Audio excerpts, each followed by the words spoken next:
ICT শিক্ষার পক্ষ থেকে সবাইকে শুভেচ্ছা ও স্বাগতম। আজকের ভিডিও টিউটোরিয়ালে আমি আপনাদের দেখাবো কিভাবে আপনার ফেসবুক অ্যাকাউন্টটি সিকিউর করবেন।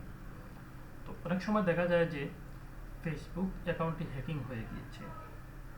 তার কয়েকটি কারণ রয়েছে কেন ফেসবুক অ্যাকাউন্ট হ্যাকিং হয় এবং কিভাবে আপনার ফেসবুক অ্যাকাউন্টটি সিকিউর করবেন এবং এই হ্যাকিং থেকে আপনি বাঁচবেন। তো প্রথমে আমি এখানে কয়েকটি বিষয় নিয়ে আলোচনা করব। প্রথমে হলো আপনার যে ফেসবুক অ্যাকাউন্টে আপনি যে পাসওয়ার্ড ব্যবহার করেন তা অবশ্যই একটি শক্ত পাসওয়ার্ড ব্যবহার করতে হবে, হার্ড পাসওয়ার্ড ব্যবহার করতে হবে। অনেকে দেখা যায় যে এই ফেসবুক অ্যাকাউন্টের পাসওয়ার্ড সাধারণত মোবাইল নাম্বার অথবা জন্ম তারিখ এইরকম দিয়ে রাখেন, কিন্তু এইটা খুব সহজেই কিন্তু হ্যাকাররা এটা হ্যাকিং করে ফেলতে পারে। সেক্ষেত্রে ফেসবুক অ্যাকাউন্টের পাসওয়ার্ডটা আপনি ছোট হাতের বড় হাতের অক্ষর মিলিয়ে, যেমন আপনার ফেসবুক অ্যাকাউন্ট দিলেন রনি, আমি ইংরেজিতে দেই রনি, রনি, অথবা 01712 এইরকম ডট ডট এই অ্যাকাউন্টগুলো ব্যবহার করি। তো এক্ষেত্রে এই পাসওয়ার্ডগুলো ব্যবহার না করে আপনি শক্ত পাসওয়ার্ড ব্যবহার করবেন। যেমন আপনি রনি যখন লিখবেন, হ্যাঁ, এই আরটা বড় হাতের দিবেন অথবা আইটা বড় হাতের দিবেন, সেক্ষেত্রে আপনার অ্যাকাউন্টে আরও সিকিউর হবে। এবং শুধু একটি নাম না দিয়ে আপনি একটা নামের সাথে কোনো নাম্বার দিবেন। এমনকি আপনি কিছু স্পেশাল ক্যারেক্টার আছে, যেমন এখানে একটি আপনি আন্ডারস্কোর ব্যবহার করলেন, হ্যাঁ, এরপরে আপনি আরেকটা নাম্বার দিলেন, এরপরে আবার আরেকটি অক্ষর দিলেন। এইভাবে আপনার ফেসবুক অ্যাকাউন্টটি শক্ত পাসওয়ার্ড ব্যবহার করলে সেক্ষেত্রে আপনার অনেক ক্ষেত্রে আপনি বেঁচে যাবেন। সেকেন্ড হলো আপনি আলাদা আলাদা পাসওয়ার্ড ব্যবহার করুন। আলাদা আলাদা পাসওয়ার্ড বলতে আপনি মনে করেন আপনার জিমেইলের জন্য একটি পাসওয়ার্ড, আবার ফেসবুকের জন্য আরেকটি পাসওয়ার্ড। এমন যেন না হয় যেন আপনার জিমেইলের জন্য যে পাসওয়ার্ড ব্যবহার করছেন একই পাসওয়ার্ড আবার আপনি ফেসবুকে ব্যবহার করছেন। তাহলে আপনার ফেসবুক অ্যাকাউন্ট যখন হ্যাকিং হবে, হ্যাকাররা চাইবে আপনার জিমেইল অ্যাকাউন্টে সেম পাসওয়ার্ড দিয়ে আপনার জিমেইল অ্যাকাউন্টটি সে ট্রাই করবে জিমেইলের পাসওয়ার্ড, জিমেইলের ওই পাসওয়ার্ড কিনা সে ওইটা দেখবে। তো সেজন্য আপনি ফেসবুকের যে পাসওয়ার্ড ব্যবহার করবেন জিমেইলের আলাদা পাসওয়ার্ড ব্যবহার করবেন। এরপরে তিন নাম্বার যে জিনিসটি আপনি করবেন সেটা হলো টু ফ্যাক্টর অথেন্টিকেশন চালু করুন। টু ফ্যাক্টর অথেন্টিকেশন বিষয়টা কি, আমি আজকের ভিডিও টিউটোরিয়ালে মূলত এই জিনিসটা নিয়ে আলোচনা করব, কিভাবে আপনি টু ফ্যাক্টর অথেন্টিকেশন চালু করবেন। তার আগে আমি বাকিগুলা একটু আলোচনা করি। যেমন 4 নাম্বার, মোবাইল নাম্বারের পরিবর্তে ইমেল ব্যবহার করুন। আপনি যখন ফেসবুক অ্যাকাউন্ট খুলবেন তখন আপনি মোবাইল নাম্বার না দিয়ে আপনি ইমেল দিয়ে খুলবেন। সেক্ষেত্রে হবে কি, আপনি যখন আপনি আপনার ফেসবুক অ্যাকাউন্টে ঢুকলেন অথবা ফেসবুক অ্যাকাউন্টে ঢোকার পর আপনার পাসওয়ার্ড চেঞ্জ করলেন, আপনি যাই করুন না কেন আপনার ইমেইলে আপনার নোটিফিকেশনটি চলে যাবে। আপনি অন্য ডিভাইস থেকেও যদি ব্যবহার করেন আপনার ফেসবুক, তবে কোন ডিভাইস থেকে ব্যবহার করছেন তা কিন্তু আপনার মেইলে সেই মেইলটাই চলে যাবে। সেক্ষেত্রে মোবাইল নাম্বারটা যদি আপনারা দেন তাহলে সেই ফেসবুক থেকে নোটিফিকেশনটা পাবেন না।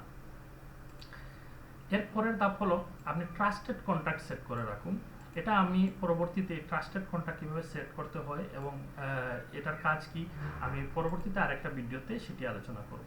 এরপরে 6 নাম্বার যেটা, ফিশিং থেকে বাঁচুন।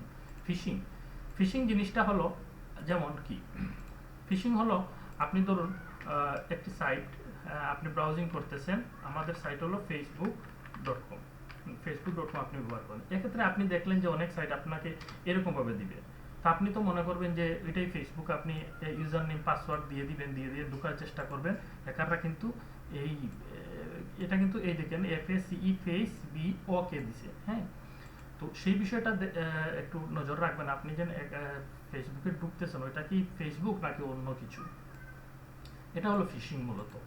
এরপরে আপনি যে ডিভাইস থেকে ঢুকুন না কোনো, যে কোনো ডিভাইস থেকেই আপনি সবসময় লগ আউট দিয়ে রাখবেন। আপনার ব্যবহার শেষ আপনি লগ আউট দিয়ে রাখবেন। আপনি যদি বাইরে অন্য কোনো ডিভাইস থেকে ঢুকুন বা আপনার বন্ধুর ডিভাইস থেকে আপনি ফেসবুক ব্যবহার করতেছেন বা আপনি সাইবার ক্যাফে থেকে ব্যবহার করছেন, সেক্ষেত্রে আপনি অবশ্যই লগ আউট দিয়ে রাখবেন।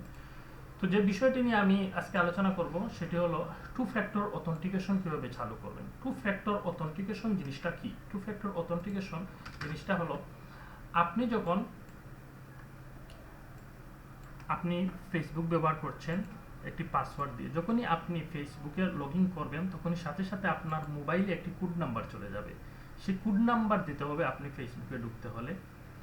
এক্ষেত্রে একটি সুবিধা হলো, মনে করেন আপনার ফেসবুক পাসওয়ার্ডটি যে কোনো একজন কেউ জেনে গেল, সেক্ষেত্রে কিন্তু সে যদি তার ডিভাইস থেকে আপনার এই পাসওয়ার্ড ব্যবহার করে ঢুকতে চায় তাহলে পারবে না। কারণ যখনই ঢুকতে চাইবে সে, তখন আপনার মোবাইলে একটা নাম্বার চলে আসবে, সেই নাম্বারটা দিতে হবে। তো আমি এখন চলুন আর কথা না বাড়িয়ে আমি সরাসরি চলে যাই কিভাবে আপনার ফেসবুকে টু ফ্যাক্টর অথেন্টিকেশনটি চালু করবেন। তো আমি প্রথমে আমি ব্রাউজার দিয়ে আমার ফেসবুক অ্যাকাউন্টে আমি ঢুকবো। এখানে আমি আমার ফেসবুক আইডি এবং পাসওয়ার্ড ব্যবহার করে আমি আমার ফেসবুক অ্যাকাউন্টে ঢুকলাম। ঢোকার পরে এই অপশনে যাবেন আপনি, এখান থেকে আপনি সেটিংসে চলে যাবেন সরাসরি। সেটিংসে যাওয়ার পরে এখানে বাম দিকে দেখুন অনেকগুলো অপশন আসছে, জেনারেল, সিকিউরিটি অ্যান্ড লগইন, এরকম। তো আপনি সিকিউরিটি অ্যান্ড লগইনে যাবেন। সিকিউরিটি অ্যান্ড লগইনে যাওয়ার পরে আপনি এখানে অনেকগুলো অপশন দেখতে পারবেন। এর মধ্যে একটি অপশন আছে লগইন। এখান থেকে আপনি চেঞ্জ পাসওয়ার্ড, এডিটে ক্লিক করে আপনার পুরাতন পাসওয়ার্ড চেঞ্জ করতে পারবেন আপনি। এরপরে টু ফ্যাক্টর অথেন্টিকেশন। এই টু ফ্যাক্টর অথেন্টিকেশনে যাওয়ার পরে আপনি এখানে এডিটে ক্লিক করবেন। এই যে আমি এডিটে ক্লিক করলাম। এডিটে ক্লিক করার পরে আমার এই দুইটা অপশন আসছে। একটা হলো অথেন্টিকেশন অ্যাপ, আপনি অ্যাপের মাধ্যমে আপনি এটা প্রোটেক্ট করতে পারবেন, আবার আপনি এই টেক্সট SMS এর মাধ্যমে আপনি দিতে পারবেন। তো আমি চাচ্ছি যে SMS আসবে আমি যখন আমার ফেসবুক অ্যাকাউন্ট লগ ইন করবো। তো সেক্ষেত্রে আমি ইউজ টেক্সট মেসেজ, এখানে আমি ক্লিক করলাম। ক্লিক করার পরে দেখেন এখানে আপনাকে আপনার ফোন নাম্বারটি এড করার জন্য বলছে। তো এখান থেকে আপনি কান্ট্রি কোড বাংলাদেশ, আপনি আপনার ফোন নাম্বারটা আপনি দিবেন। এক্ষেত্রে আমি আমার ফোন নাম্বারটি আমি দিচ্ছি। এখানে 797, সেক্ষেত্রে আপনি আপনার নাম্বারটা দিবেন।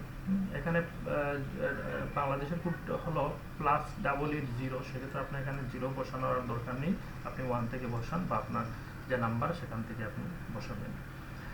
এরপর আপনি আপনার নাম্বারটা দিয়ে আপনি কন্টিনিউতে ক্লিক করবেন। কন্টিনিউতে ক্লিক করার পরে দেখেন এখানে আপনার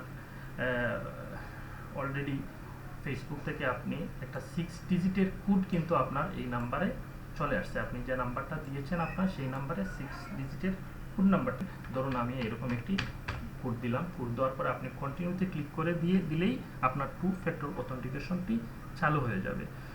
তো এখানে আমি যে কোড নাম্বার দিয়েছি ওইটা একটা ফলস কোড নাম্বার, সেজন্য আমি কন্টিনিউ দিলে এখানে কিন্তু ফলস দেখাবে। আপনি আপনার মোবাইলে যে কোড আসছে সেই কোড নাম্বারটা আপনি দিবেন। এই যে দেখেন কোড নট ইজ যে code, the code is not right. এখানে আমি একটি ভুল নাম্বার দিয়েছি। তো আপনি আপনার যে নাম্বারে যে কোডটা যাবে সেই কোডটা দিয়ে আপনি শুধু কন্টিনিউতে ক্লিক করে আপনার টু ফ্যাক্টর অথেন্টিকেশন চালু হয়ে গেল। তো ধন্যবাদ প্রিয় শিক্ষার্থী বন্ধুরা, আজকে পর্যন্ত। আগামী ভিডিওতে আমি ভিডিওতে আমি অন্যান্য টপিকস নিয়ে আলোচনা করব। সেক্ষেত্রে আপনারা আমার এই ইউটিউব চ্যানেল শিক্ষা, এই ইউটিউব চ্যানেলটি আপনি সাবস্ক্রাইব দিয়ে রাখবেন, লাইক দিয়ে রাখবেন এবং কমেন্ট শেয়ার করবেন। ধন্যবাদ সবাইকে।